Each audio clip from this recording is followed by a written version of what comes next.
நண்பர்கள் அனைவருக்கும் வணக்கம். இது உங்கள் பிரமிட் ஐஏஎஸ் அகாடமி காரைக்குடி. இன்றைக்கி 16/9/2021 வியாழக்கிழமை நியூஸ் பேப்பர் அனாலிசிஸ் பகுதிக்கு உங்களை அன்புடன் வரவேற்கிறோம். இன்றைக்கி தி ஹிந்து தினமணி நியூஸ் பேப்பர்ஸில் வந்த முக்கியமான செய்திகளோட தொகுப்பு என்னங்கிறத பார்க்கலாம்.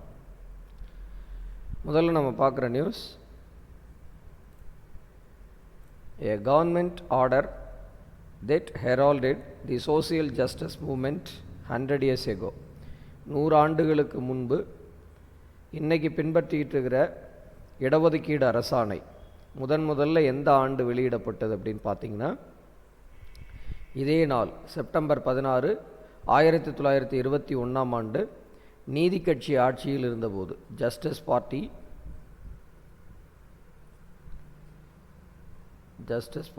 ஆட்சியில் இருந்தபோது முதல்ல இந்த இடஒதுக்கீடு அரசாணை வெளியிடப்பட்டது.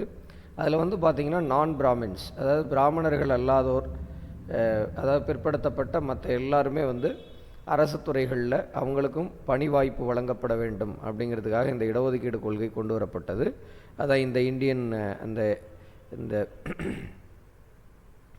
இந்தியன் கிறிஸ்டியன்ஸு, முஸ்லீம்ஸு, ஆதி திராவிடர்ஸ், இந்த மாதிரி எல்லா இடத்துலையும் இந்த ப்ராவின்ஷியல் சர்வீசஸ் அரசு துறைகளில் நான் பிராமின்ஸாக இருக்கக்கூடிய இந்த எல்லா நம்ம பார்த்துருக்கிற இந்த கிறிஸ்டியன்ஸ், முஸ்லீம்ஸ், ஆதி திராவிடர்கள் இவங்க எல்லாருமே அதில் பங்கு பெறணுங்கிற நோக்கத்தில் இந்த இடஒதுக்கீடு கொண்டு வரப்பட்டது. அதனை பற்றின சில செய்திகள் நம்ம பார்க்கலாம். அரசு ஆணையாக உருவான இடஒதுக்கீடு கொள்கை அப்படிங்கிற தலைப்பில் பார்க்குறோம். அரசு அலுவலக பணிகளில் அதே மாதிரி மேற்படிப்பு கல்வி நிறுவனங்களிலும் பிராமணர்கள் பெருமளவில் இடம்பெற்றிருப்பதை தடுக்கும் நோக்கத்தில் தான் இந்த சென்னை மாகாண நீதி கட்சி சார்பில், அதாவது மெட்ராஸ் ப்ராவின்ஸில் ஜஸ்டிஸ் பார்ட்டியோட கவர்மெண்ட் 1921 அமைந்தது. அப்போ தான் இந்த இடஒதுக்கீடு உத்தரவு பிறப்பிக்கப்பட்டது. மக்கள் தொகையில் பார்த்திங்கன்னா 3%, 3% பிராமின்ஸ் இருந்தாங்க. ரிமைனிங் பார்த்திங்கன்னா 89% பேக்வர்ட் கிளாஸஸ், அதாவது பிற்படுத்தப்பட்ட வகுப்புகளை சேர்ந்தவர்கள் இருந்தாங்க. ஸோ அதில் அப்போ அதிக வாய்ப்புகள் 89% வழங்கப்பட வேண்டுங்கிற நோக்கத்தில் தான் இந்த இடஒதுக்கீடு அரசாணை முதல்ல கொண்டு வரப்பட்டது. அதில் பார்த்திங்கன்னா 73 ஆண்டுகளுக்கு பின் 1994 69%. இன்றைக்கி இதுதான் தமிழ்நாட்டினுடைய இடஒதுக்கீடு, இதுதான் ரிசர்வேஷன் பாலிசி. இன்றைக்கி தமிழ்நாட்டில் 69% அப்படிங்கிறது. இது 1994 சட்டப்பூர்வ இந்த கொள்கைக்கு இடஒதுக்கீடு கொள்கைக்கு சட்டப்பூர்வ அங்கீகாரம் கிடைக்க முயற்சி செஞ்சவங்க யாராருன்னு பார்த்திங்கன்னா, அப்போதைய தமிழக முதல்வர் ஜெயலலிதா அவர்கள், அதே மாதிரி அப்போதைய பிரதமர் PV நரசிம்மராவ் அவர்கள், அப்போதைய ஜனாதிபதி சங்கர் தயாள் சர்மா அவர்கள், தமிழக அட்வொகேட் ஜெனரல், அதாவது தமிழ்நாடு அரசு சார்பில் வாதாடக்கூடிய தலைமை வழக்கறிஞர் K. சுப்பிரமணியன் ஆகிய 4 பிராமணர்கள். ஆனால் அவங்க இந்த இடஒதுக்கீடு கொள்கை கொண்டு வரணும்னு தீவிரமாக முயற்சி செய்தவர்கள் அப்படின்னு பார்க்குறோம். முதல் அரசாணை எப்போ வெளியிடப்பட்டதுன்னு பார்த்திங்கன்னா, பனகல் ராஜா தலைமையிலான நீதி கட்சி அரசு 1921 ஜாதி அடிப்படையிலான இடஒதுக்கீடு கொண்டு வரப்பட்டது. இதற்கான முதல் அரசாணை எண் 613 மெதராஸ் மாகாண அரசு பிறப்பித்தது. Government order number 613. அந்த ஆணையின்படி நீங்கள் அந்த பிடிஎஃப்பில் கூட பார்க்கலான்னு, நம்ம இந்த நியூஸ் பேப்பரில் கட்டிங்ஸில் போட்டிருக்கோம். அதுவும் 613 கவர்மெண்ட் ஆர்டர் அப்படின்னு போட்டிருக்கோம். ஸோ அதுதான் இது. ஸோ அந்த ஆணையின்படி பிராமணர் அல்லாதவர்களுக்கு பார்த்திங்கன்னா 44%, பிராமணர்களுக்கு 16%, முஸ்லிம்களுக்கு 16%, ஆங்கிலோ இந்தியன் மற்றும் கிறிஸ்தவர்களுக்கு 16%, பட்டியல் இனத்தவர்கள் ஸ்கெடியூல்டு அப்படின்னு சொல்லக்கூடிய பட்டியல் இனத்தவருக்கு 8% என இடஒதுக்கீடு வழங்கப்பட்டது. அதுக்கு பிறகு பார்த்திங்கன்னா, சுதந்திரத்துக்கு பின் 1969 தமிழகத்தில் AM சட்டநாதன் தலைமையில் முதலாவது பிற்படுத்தப்பட்டோர் commission, first backward class commission 1969 தான் அமைக்கப்பட்டது. AM சட்டநாதன் தலைமையில் அமைக்கப்பட்ட கமிட்டி. அவங்க ஆய்வு செய்து 1970 அவங்களுடைய ஆய்வறிக்கையை சமர்ப்பித்தாங்க. அதன் அடிப்படையில் என்னென்ன சிபாரிசுகள் அதில் இருந்தது அப்படின்னு பார்த்திங்கன்னா, பிற்படுத்தப்பட்டோருக்கான இடஒதுக்கீடு 25% 31%, அதாவது பேக்வர்ட் கிளாஸுக்கு வந்து 25 இருந்ததை 31 கொடுத்தாங்க. அதே மாதிரி பட்டியல் இனத்தர் ஸ்கெட்யூல்டு கேஸ்டில் இருக்கக்கூடிய ஸ்கெட்யூல்டு கேஸ்ட்டு, அதாவது ஸ்கெட்யூல்டு ட்ரைப்ஸ், அந்த பட்டியல் இனத்தர் பழங்குடியினர் இவங்களுக்கு வந்து 16 18% உயர்த்தப்பட்டது. இதன் மூலம் தமிழகத்தில் இடஒதுக்கீடு பார்த்திங்கன்னா 49% அதிகரித்தது அப்படின்னு பார்க்குறோம்.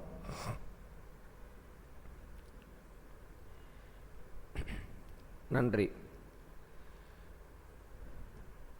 அடுத்து golden jubilee of naval air squadron 561 celebrated.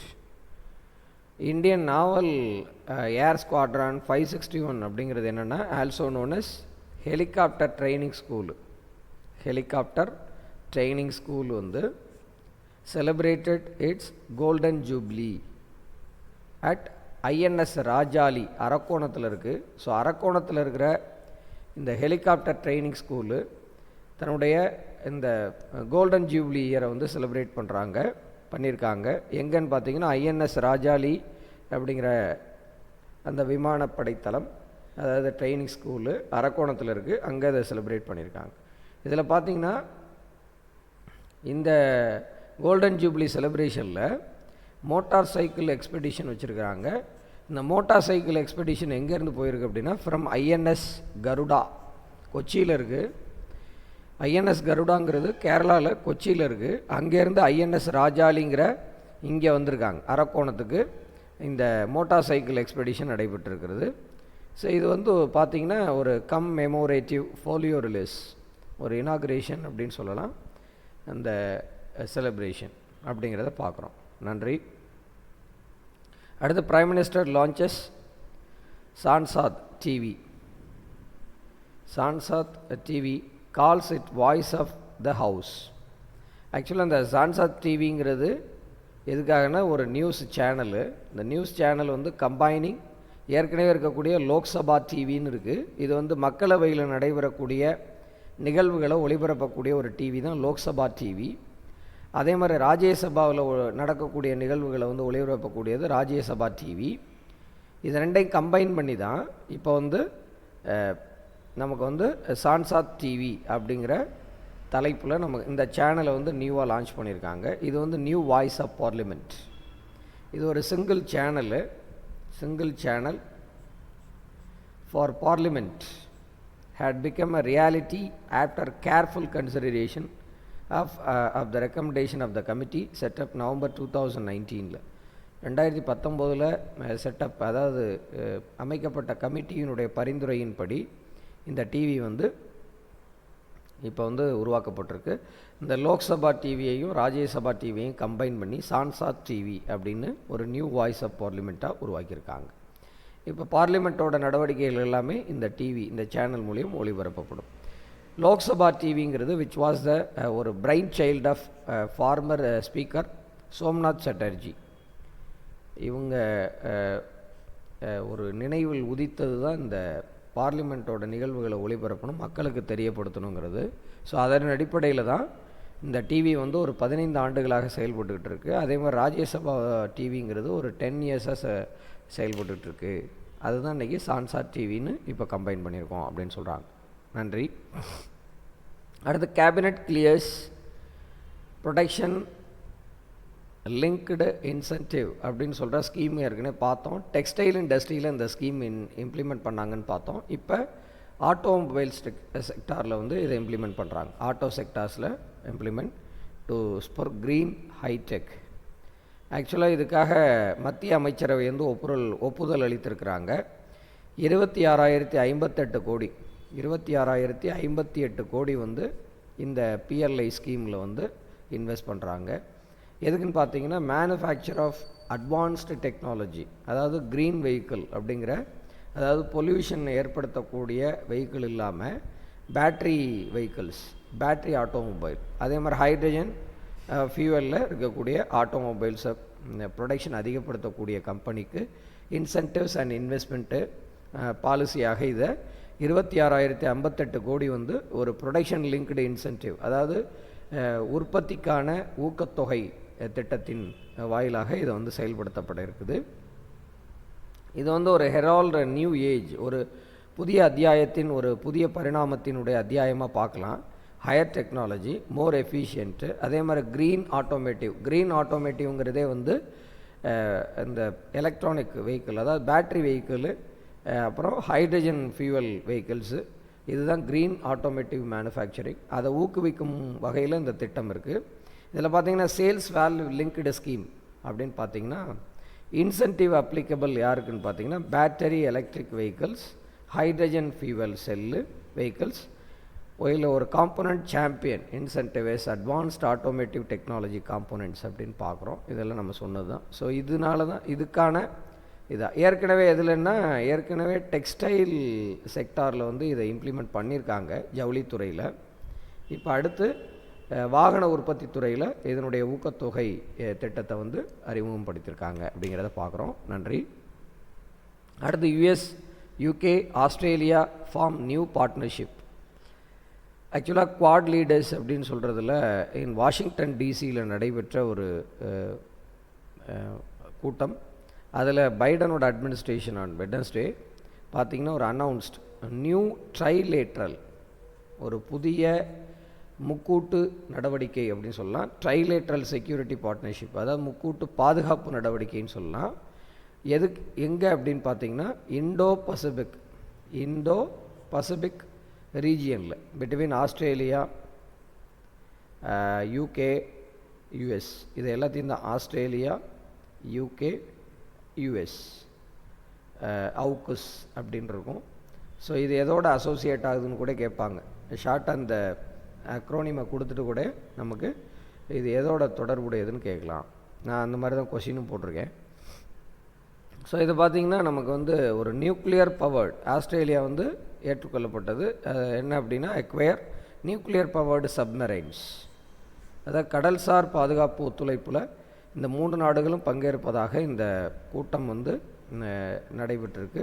So 3 countries and also cooperation across emerging technologies, applied artificial intelligence, அதே மாதிரி quantum technologies and under C capabilities, கடல்சார் பாதுகாப்பு ஒத்துழைப்பு வந்து மேம்படுத்தணுங்கிற நோக்கத்தில் இந்த 3 நாடுகளும் வந்து நியூ பார்ட்னர்ஷிப்பை க்ரியேட் பண்ணியிருக்காங்க. நன்றி. அடுத்து கடற்படை ரோந்து கப்பலை பார்வையிட்ட உயர்நீதிமன்ற நீதிபதிகள். அதாவது கடற்படை ரோந்து கப்பலான ஐஎன்எஸ் ராணாவை வந்து நம்ம மெட்ராஸ் ஹைகோர்ட்டோட சீஃப் ஜஸ்டிஸ் சஞ்சீவ் பானர்ஜி அவர்கள் வந்து அவங்க தலைமையில் ஒரு 30 பேர் கொண்ட அந்த நீதிபதிகள் குழு வந்து இதை பார்வையிட்டிருக்கிறாங்க. ஆக்சுவலாக நீதிபதிகள் வந்து பல்வேறு துறைகளின் செயல்பாடுகள் குறித்து அறிந்து கொள்வது வழக்கமானது தான். எப்போவுமே அவங்க வந்து ஏதாவது ஒரு துறையை அறிந்து கொள்வது வழக்கம்.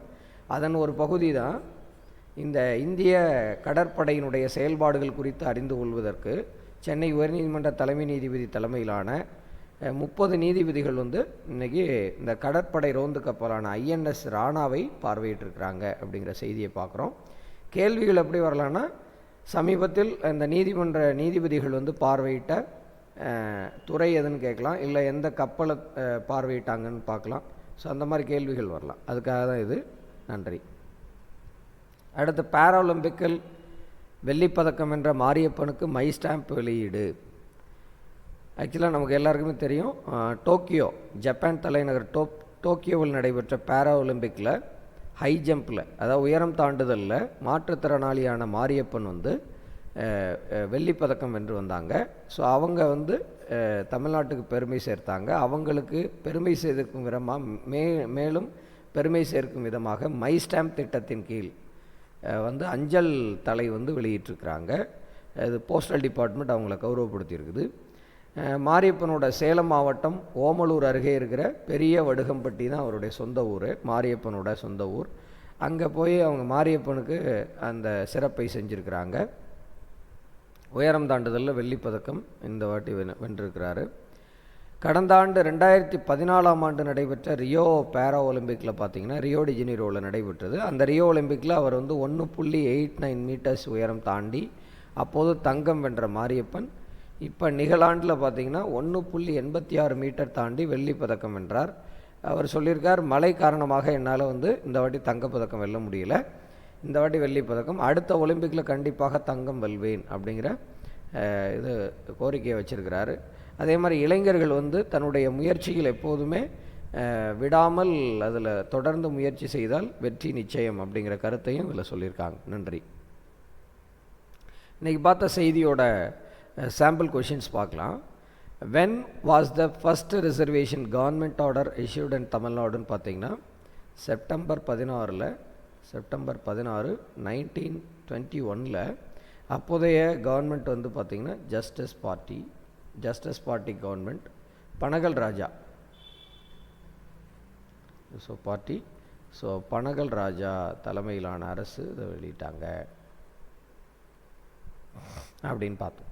When was the first backward classes commission setup after independence அப்படின்னு பார்த்தீங்கன்னா 1969 ஏஎம் சட்டநாதன் தலைமையிலான குழு தான் முதல்ல அமைக்கப்பட்ட பிசி பேக்வர்ட் கிளாஸ் கமிஷன். அவங்களுடைய ரிப்போர்ட் வந்து 1970 சப்மிட் பண்ணாங்கன்னு பார்த்தோம். In which year was the 69% reservation policy made legal? ஒரு சட்டப்பூர்வ அங்கீகாரத்திற்கு 69% இடஒதுக்கீடுக்கு சட்டப்பூர்வ அங்கீகாரம் பெறுவதற்கு பாடுபட்டது எந்த ஆண்டுன்னு பார்த்தீங்கன்னா 1994. அப்போதைய தமிழ்நாடு சிஎம் பார்த்திங்கன்னா ஜெயலலிதா அம்மையார் அவர்கள். அதே மாதிரி பார்த்திங்கன்னா அப்போதைய பிரதமர் வந்து பிவி நரசிம்மராவ் அவர்கள்.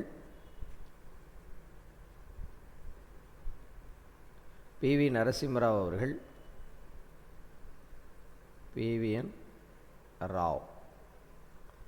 அதே மாதிரி சங்கர் தயாள் சர்மா சார் அவர்கள் வந்து president of India. Shankar Dayal Sharma sir அப்போதைய பிரசிடெண்ட்டு. அதே மாதிரி பார்த்திங்கன்னா அப்போதைய அட்வொகேட் ஜெனரல் வந்து யாருன்னு பார்த்தீங்கன்னா கே சுப்பிரமணியம்.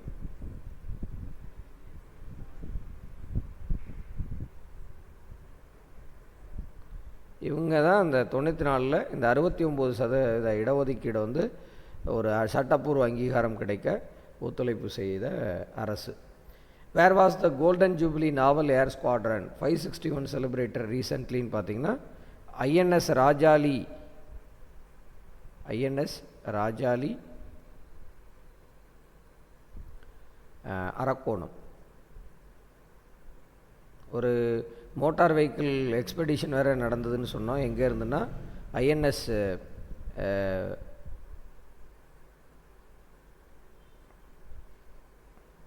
அரக்கோணம்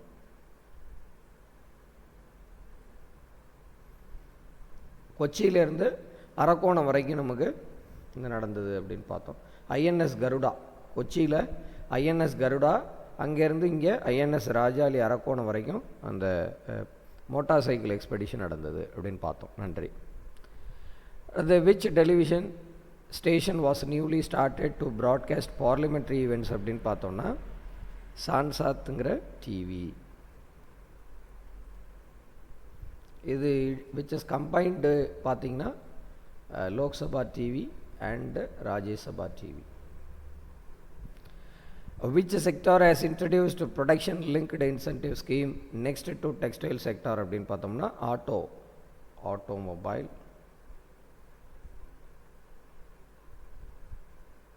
ஆட்டோமோட்டிவ்னு வச்சுக்கலாம், ஆட்டோமோட்டிவ் செக்டார்ஸ். இதில் வந்து க்ரீன் அண்டு ஹைடெக் வெஹிக்கிள் ப்ரொடக்ஷனை ஊக்குவிக்கும் திட்டமாக இது இருக்குது அப்படின்னு பார்க்குறோம். நன்றி. அடுத்து what is AUKUS associated with அப்படின்னா ஒரு ட்ரைலேட்ரல் ஒரு security meeting between Australia, UK, US இந்த 3 நாடுகள் எதில் அப்படின்னு பார்த்தீங்கன்னா இண்டோ பசிபிக் ரீஜியனில் செக்யூரிட்டி பர்பஸ்க்கான ஒரு ட்ரைலேட்ரல் அக்ரிமெண்ட். பசிபிக் ரீஜியனில் ஒரு ட்ரைலேட்ரல் கோஆப்ரேஷன், அதுதான் இந்த AUKUS அதோட தொடர்புடையது அப்படின்னு பார்க்குறோம். To whom was the postage stamp recently issued under the my stamp scheme அப்படின்னு பார்த்தா தங்கவேலு மாரியப்பன், தமிழ்நாட்டைச் சேர்ந்தவர். பாரா ஒலிம்பிக்கில் வெள்ளிப்பதக்கம் உயர தாண்டுதலில் வெள்ளிப்பதக்கம் வென்றவர் தான் தங்கவேலு மாரியப்பன். அவருக்கு தான் இந்த சிறப்பு செய்யப்பட்டுள்ளது.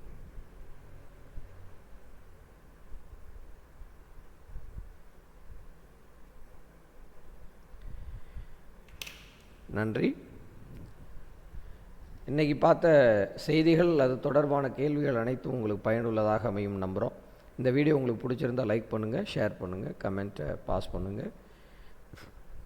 இன்னும் நம்ம சேனலை சப்ஸ்கிரைப் பண்ணலைன்னா தவறாமல் சப்ஸ்கிரைப் பண்ணிக்கோங்க. பக்கத்தில் இருக்கக்கூடிய பெல் ஐக்கானை ப்ரெஸ் பண்ண மறந்துடாதீங்க. அப்போ தான் நம்ம போடக்கூடிய வீடியோஸ் உங்களுக்கு உடனுக்குடன் கிடைக்கும். மீண்டும் நல்லதொரு வீடியோவில் உங்களை சந்திக்கும் வரை விடைபெறுகிறோம். நன்றி, வணக்கம்.